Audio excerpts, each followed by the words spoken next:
commodities trench nearing completion at Massey's, ship static fire hardware for the OLM staged at Sanchez, the first pile cap section is poured at the Gigabay, and Booster 16 sits atop the launch mount prior to Flight 10 at the launch site. Hey everyone and welcome to RGV Aerial Photography Starbase Flyover update number 95. We have another fantastic flyover this week that took place on August 23rd at an altitude of 6,000 feet and captured all the fast moving action here at Starbase, Texas. A second flyover was also done from outside the TFR during the August 26th launch attempt, capturing the full stack in flight as well as showing further progress around Starbase. My name's Jeff A and I'll be your guide today, so let's kick back and take in all the exciting views. We'll start this week with a recap of Flight 10. On Tuesday 26th of August at 6:30 PM local time, Booster 16 and Ship 37 lifted off from Orbital Launch Pad 1. All 33 engines ignited initially when at approximately T plus 1 minute to 33 seconds an engine on the middle ring shut down. It appears that this engine was commanded to shut down by the flight computer because there were no energetic events observed. The booster continued up until stage separation where it shut down all but 3 engines, and the ship engines ignited to separate the stack at about 2 minutes 50 into the flight.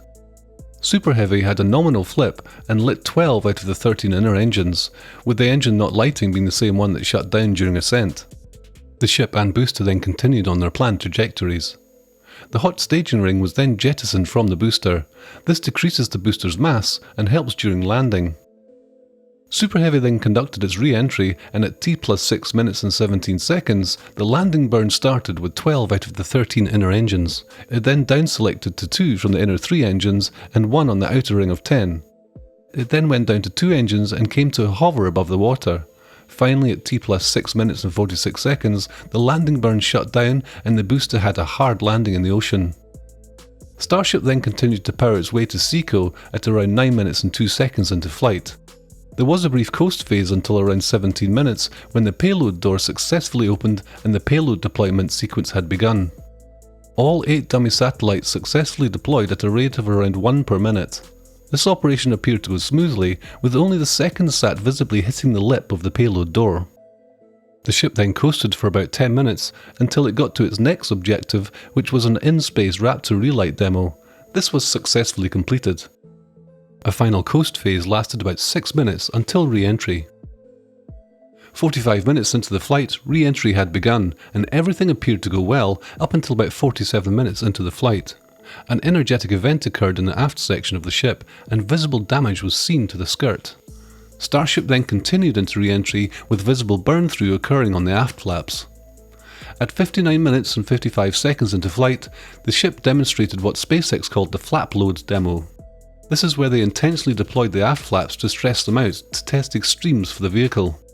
Starship then went through the transonic and subsonic portions of descent when at around 1 hour and 6 minutes into flight, the landing burn occurred and we got the signature Starship buoy cam.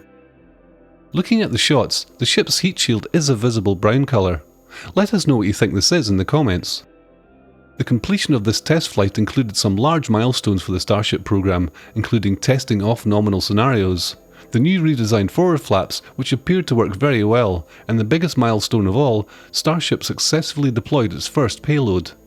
All data for this flight will be combed over to inform changes for Flight 11. Congratulations to the entire SpaceX team for this incredible show. And now we'll continue to the Massey's test facility. Here's a labelled map from Proky to find your way around the site. Next to the flame trench, walls for what we believe to be a fluids bunker are being formed with rebar and temporary formwork. Moving to the large horizontal methane tank, the 6 vaporizers have been installed in their pads, with spaces for an additional 2 currently vacant. At the electrical bunker, conduit work is progressing to route all the electrical lines in the building for the systems. Shifting to the booster cryostand, we can see flex hoses have been installed and attached to the quick disconnect panel, including the main fill drain hose in the middle. Moving down to the ship cryostand, we can see a pipe has been disconnected from the stand. To the left, new pump skids have arrived for the liquid oxygen side of the tank farm. 2 pump stands seen in Sanchez, as well as the forked configuration of these pipes, indicate there will be 4 smaller LOX pumps instead of 2 larger pumps like methane uses. In this image from the August 26th flyover, crew have replaced the old pipe stands from under the cryo lines between the new pumps and the kettle boilers with new ones. Nearby, the new four-way LOX manifold for the hippos is being fabricated. There is a new pipe section now joining the previously opened LOX line. Near the old can crusher, the smaller base seen recently to the side now has 6 legs attached. Seen rigged to the LR11000, it was lifted upright later in the day. Finally, at the entrance of the site, a large foundation has been poured for what we believe to be a new electrical building for the site. Let's move over to Sanchez, shall we? Let's take a quick look at the site map before we dive into the details. Starting at the OLM build area, the SQR-3, also called Ringwall by SpaceX, and the QD adapter for ship static fires at the OLM were staged here waiting for Ship 38 to be ready for its static fire campaign. If you look closely, the RVAC bracing attachments were removed. A mystery new frame has appeared sitting next to the version 3 booster transport stand. Maybe it could be a new nose cone lifter. We'll have to keep an eye out for it. To the side, 4 more barrel centres for another barrel workstation. The new header tank workstation and 2 normal stations were moved into the Star Factory. From the flyover on the 26th, we can see that the 3-level stand has been staged near Megabay 1, ready for integration into the factory. We can see 2 pump frames from the new LOX pumps at Massey's near the GSC gantry frames. These feature a dual pump and sleeve design. As part of the gas power plant demolition, a diesel tank has been moved. Once again from the latter flyover, both of the tanks have been moved to where the SN2 water tank was previously. A containment wall has also been installed around them. Moving to the other side of the site, a new building has been constructed next to the comms tower. What do you think this one is going to be for? Leave your thoughts in the comments below. Just before we move to the build site, we would like to thank all of our YouTube and Patreon members. Remember, all the patrons get to participate in our Discord show and tell sessions on the same day of each flight. Here you can join in the discussions and ask your own questions. YouTube members also get to watch and listen in with a live chat function. Well, here we are at the build site. First and foremost, workers have started pouring the concrete pile cap for the Gigabay. A small section on the top right of this image was being poured at the time of this flyover. And we can see rebar being laid further down the image, demarking where the next few pours will occur. This initial section will create the north wall of the Gigabay, facing the Star Factory.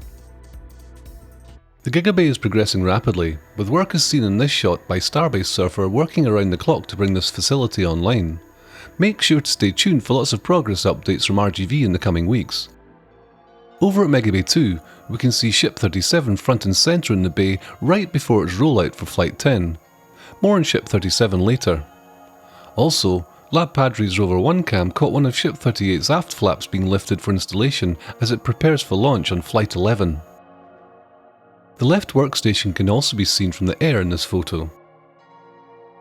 Now moving on to Megabay 1, where Booster 18 is being assembled, we can see a good view of the new left workstation for version 3 boosters, specifically of the white hold-down clamps. Booster 18 itself can be seen in this aerial shot, where there was no notable progress in its stacking. There were also no major changes at the Star Factory, so we'll move right on to the apartment building over at Boca Chica Village. We see trucks in the process of delivering prefabricated concrete sections, before they are lifted by cranes into position. Since last week, work has started on the north face of the building.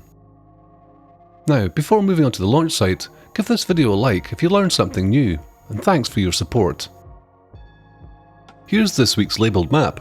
Take a moment to pause the video if you need extra time looking it over. In the corner of Pad 2, concrete forms are being set to pour the wall around the retention pond. Moving to the top of the launch mount, the blast door for the methane booster quick disconnect has been installed. Moving to the trench walls on the west side, following the installation of the 2 remaining speed core panels along the tower, the lower parts of the walls have been covered with flat plates.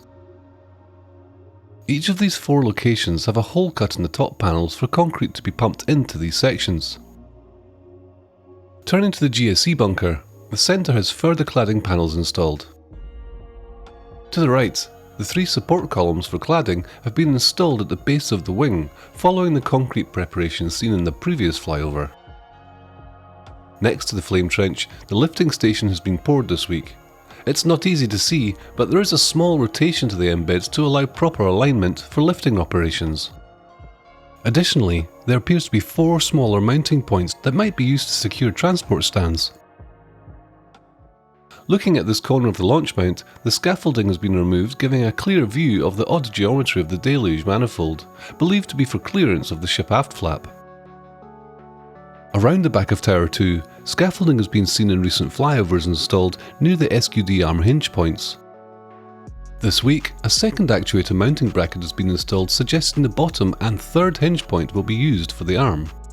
The other 2 hinge points and actuator mount points may be for the next generation vehicle when the booster likely gets a little taller. The high pressure distribution area has received a third valve skid, bringing the total valve count closer to the number of individual pipe runs that are on the racks. At the near end of the water farm, the 5th large water tank is now in place.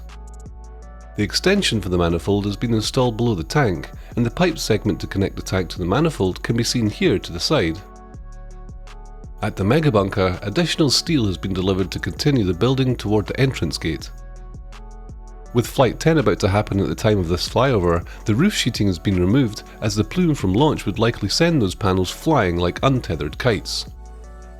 The Pad 2 pump farm is nicely cleaned leading up to the flight test. Just behind the blast wall, the boosted transport stand was staged prior to leaving the launch site.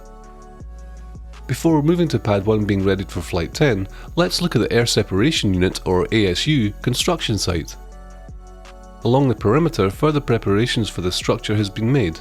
It's unclear what this structure is, however, with rebar to form walls on both sides, possibly a box culvert for pipework.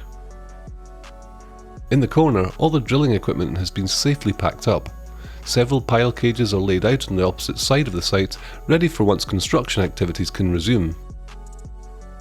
Moving to Pad 1, Booster 16 is on the launch mount waiting on Ship 37 to join in the Flight 10 preparations.